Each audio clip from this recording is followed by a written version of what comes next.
ನೀವೇನು ನಮ್ಮ ಚಾನಲ್ಸ್ಗೆ ಸಬ್ಸ್ಕ್ರೈಬ್ ಆಗಿಲ್ಲ ಅಂದರೆ ಈ ಕೂಡಲೇ ಸಬ್ಸ್ಕ್ರೈಬ್ ಬಟನನ್ನು ಒತ್ತಿ, ಹಾಗೆ ಪಕ್ಕದಲ್ಲಿರುವ ಬೆಲ್ ಐಕಾನ್ನ ಕ್ಲಿಕ್ ಮಾಡಿ.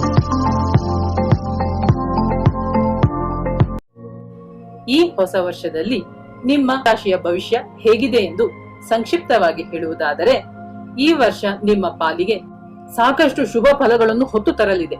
ಹೌದು ಸ್ನೇಹಿತರೆ, ಈ ವರ್ಷದಲ್ಲಿ ನೀವು ಬಹಳ ಕಾಲದಿಂದ ನಿರೀಕ್ಷಿಸುತ್ತಿದ್ದ ಮೊತ್ತ ನಿಮ್ಮ ಕೈ ಸೇರುತ್ತದೆ. ಮುಂದೂಡಲ್ಪಟ್ಟ ಕಾರ್ಯಗಳೆಲ್ಲವೂ ಒಳ್ಳೆಯ ರೀತಿಯಲ್ಲಿ ಮುಕ್ತಾಯವಾಗುತ್ತದೆ.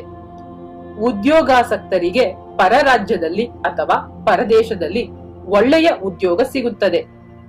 ಬೇಕೆಂದರೂ ವರ್ಷದಲ್ಲಿ ಒಂದು ದಿನವೂ ಬಿಡುವು ಸಿಗದಷ್ಟು ಬ್ಯುಸಿಯಾಗಿರುತ್ತೀರಿ. ನಿಮ್ಮ ಮಾತಿನಲ್ಲಿ ಅನುಭವ, ಬುದ್ಧಿವಂತಿಕೆ ಹೊರಹೊಮ್ಮುತ್ತದೆ. ಆದರೆ ನಿಮ್ಮ ಪ್ರತಿಭೆ, ಶ್ರಮ, ಸಾಮರ್ಥ್ಯಗಳ ಲಾಭವನ್ನು ಬೇರೆಯವರು ಪಡೆದುಕೊಳ್ಳುವ ಸಾಧ್ಯತೆ ಇದೆ. ಹಾಗಾಗದ ಹಾಗೆ ಎಚ್ಚರಿಕೆ ವಹಿಸುವುದು ನಿಮ್ಮ ಕೈಯಲ್ಲೇ ಇದೆ. ಯಾವುದೇ ವಿಷಯವಾದರೂ ನೀವೇ ಖುದ್ದಾಗಿ ಹೋಗಿ ಮುಗಿಸುವುದು ಒಳ್ಳೆಯದು. ಆಫೀಸ್ನ ಮುಖ್ಯವಾದ ಫೈಲ್ಗಳನ್ನು ಹ್ಯಾಂಡಲ್ ಮಾಡುವಾಗ ಲಕ್ಷ್ಯವಿರಲಿ, ಅಲಕ್ಷ್ಯ ಬೇಡ. ಯಾವುದೇ ವಿಷಯದಲ್ಲೂ ಮುನ್ನೆಚ್ಚರಿಕೆಯಿಂದ ಕಾರ್ಯೋನ್ಮುಖರಾಗಿ. ಹೊಸ ಮನೆಗೆ ಸ್ಥಳಾಂತರ ಆಗುವಿರಿ. ದೂರ ಸರಿದ ನೆಂಟರು ಮೇಲೆ ಬಿದ್ದು ಬಂದು ಮಾತನಾಡಿಸುತ್ತಾರೆ. ಕಳೆದು ಹೋಗಿದ್ದ ಮುಖ್ಯವಾದ ಕಾಗದ ಪತ್ರಗಳು ಸಿಗುತ್ತವೆ. ತಾಯಿಯವರೊಂದಿಗೆ ಇದ್ದ ಮನಸ್ತಾಪಗಳು, ಅಸಮಾಧಾನಗಳು ನಿವಾರಣೆಯಾಗುತ್ತದೆ. ದಂಪತಿಗಳು ಪರಸ್ಪರ ಮನಸ್ಸು ಬಿಚ್ಚಿ ಮಾತನಾಡಿ ಮುಖ್ಯವಾದ ನಿರ್ಧಾರಗಳನ್ನು ತೆಗೆದುಕೊಳ್ಳುವಿರಿ. ಮಕ್ಕಳ ಭಾಗ್ಯ ಪ್ರಾಪ್ತಿಯಾಗುತ್ತದೆ. ಹೊಸ ಮಾಡೆಲ್ ವಾಹನ, ಮೊಬೈಲ್ ಫೋನ್ ಕೊಳ್ಳುವಿರಿ. ಮದುವೆ ಪ್ರಯತ್ನಗಳು ಶುಭ ಫಲಗಳನ್ನು ಕೊಡುತ್ತವೆ. ನಿಮ್ಮ ಬಲಹೀನತೆಗಳನ್ನು ಪಟ್ಟಿ ಮಾಡಿಕೊಂಡು ಅವೆಲ್ಲವನ್ನು ಬದಲಾಯಿಸಿಕೊಳ್ಳುವಿರಿ. ಕೆಲವು ವಿಷಯಗಳಲ್ಲಿ ಹೆಮ್ಮೆ ಪಡುವಂತಹ ನಿರ್ಧಾರಗಳನ್ನು ತೆಗೆದುಕೊಳ್ಳುತ್ತೀರಿ. ಪ್ರಯಾಣಗಳಿಂದ ಆದಾಯವಿರುತ್ತದೆ. ನೀವು ಬೆಳೆದಂತೆಲ್ಲ ತೆರೆಮರೆಯ ಶತ್ರುಗಳು ಹೆಚ್ಚಾಗುತ್ತಾರೆ. ಸರ್ಕಾರಿ ವ್ಯವಹಾರಗಳಲ್ಲಿ ಎಚ್ಚರಿಕೆಯಿಂದ ಇರುವುದು ಒಳ್ಳೆಯದು. ದಿಢೀರ್ ಪ್ರಯಾಣಗಳಿಂದ ತಬ್ಬಿಬ್ಬಾಗುವಿರಿ. ವ್ಯಾಪಾರವನ್ನು ವಿಸ್ತರಿಸಿಕೊಳ್ಳುವ ಸಲುವಾಗಿ ಸಾಲ ಮಾಡುವುದು ಬೇಡ. ಅನಾವಶ್ಯಕವಾಗಿ ಯಾರಿಗೂ ಭರವಸೆಯ ಮಾತು ಕೊಡಬೇಡಿ. ಅದು ನಿಮ್ಮನ್ನು ತೊಂದರೆಯಲ್ಲಿ ಸಿಲುಕಿಸುತ್ತದೆ.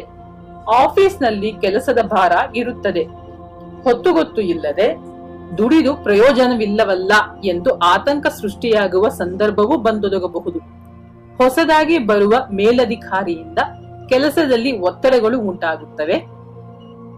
ಯುವತಿಯರು ಉನ್ನತ ವ್ಯಾಸಂಗದಲ್ಲಿ ಗಮನ ಹರಿಸಿ ಓದಬೇಕಾದ ಮುಖ್ಯವಾದ ಕಾಲಘಟ್ಟವಿದು. ಈ ಸಮಯದಲ್ಲಿ ಪ್ರೇಮ, ಪ್ರಣಯ ಮೊದಲಾದ ಸಂಗತಿಗಳಿಂದ ದೂರವಿರಿ. ಭವಿಷ್ಯದ ಬಗ್ಗೆ ಸರಿಯಾಗಿ ಯೋಚಿಸಿ ಸರಿಯಾದ ನಿರ್ಧಾರ ತೆಗೆದುಕೊಳ್ಳಿ. ವಿದ್ಯಾರ್ಥಿಗಳು ಬೆಳಗಿನ ಜಾವ ಬೇಗನೆ ಎದ್ದು ಓದುವ ಅಭ್ಯಾಸ ಮಾಡಿಕೊಳ್ಳಿ. ತೀವ್ರವಾದ ಅಭ್ಯಾಸ ಮಾಡದ ಹೊರತು ನೀವು ಬಯಸಿದ ಕೋರ್ಸ್ ಸಿಗುವುದು ಕಷ್ಟ. ಕಲಾವಿದರು, ಸಿನಿಮಾ ಕಲಾವಿದರು, ತಂತ್ರಜ್ಞರು, ದೊಡ್ಡ ಸಂಸ್ಥೆಗಳಲ್ಲಿ ಸಣ್ಣ ಪುಟ್ಟ ಕೆಲಸಗಳು ಬಂದರೂ ಆರಿಸಿಕೊಳ್ಳಿ. ಅದೇ ಹೊಸ ಬ್ಯಾನರ್ಗಳಲ್ಲಿ ದೊಡ್ಡ ಅವಕಾಶಗಳು ಬಂದರೂ ಅದರಿಂದ ಯಾವ ಲಾಭವೂ ಆಗುವುದಿಲ್ಲ. ಹಾಗಾಗಿ ಕುಲಂಕುಷವಾಗಿ ಪರಿಶೀಲಿಸಿ ನಿರ್ಧಾರಗಳನ್ನು ಕೈಗೊಳ್ಳಿ. ಕಷ್ಟದಲ್ಲಿರುವ ಮೀನರಾಶಿಯವರಿಗೆ ಪರಿಹಾರಗಳೇನೆಂದರೆ, ಭಾನುವಾರಗಳಂದು ಸುಬ್ರಹ್ಮಣ್ಯನನ್ನು ಆರಾಧಿಸುವುದು. ಶುಭವಾಗಲಿ.